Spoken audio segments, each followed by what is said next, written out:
So if both spouses pass away at the same time, what happens to the property? This is very dependent. Again, it's always it's a question of, does this person have an estate plan? Does this person not have an estate plan? That is how we think as attorneys, because there's two different avenues that you take in this scenario. To take the first scenario, if the person that has passed away and then there's a spouse that also passed away, all at the same time, while unfortunate, if they have an estate plan in order, this can already be, we could say, taken care of.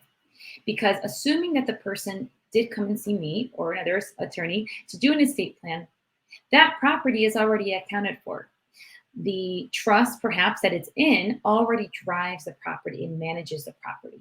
The great part about that is that you don't have to worry, or we should say the heirs or whoever is outlived, the people that have deceased, don't have to worry because it's already spoken for. It's already settled into the trust, and it explains in detail what the intention was with the property upon their passing.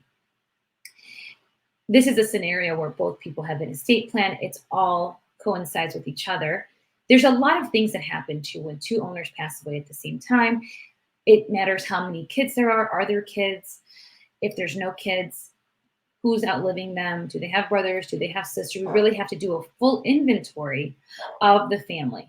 So that's like the first option that usually comes up when someone does have an estate plan. Now, sometimes families will still call us because they need some guidance in what they're doing. Just because someone has an estate plan doesn't mean we still can't be of service, because most times it's legalese. And so it's very, very tough sometimes for people to understand, what is the trust? What does it say? How do we use it? So we can certainly assist with the administration of that, or at least the guidance of that as well. So we do offer those services outside of just doing the estate work.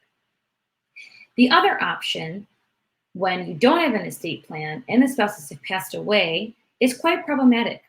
Because as I mentioned before, if you don't have an estate plan and the property is in both of your names, well, there is no one that's going to automatically get the property. Many times you have to go to probate, which happens to a lot of folks that have to go and try to get permission from the court, supervision from the court to get someone in charge of that property. So you really end up going a whole other direction. It's costly, it's timely, and quite frankly, it's a headache.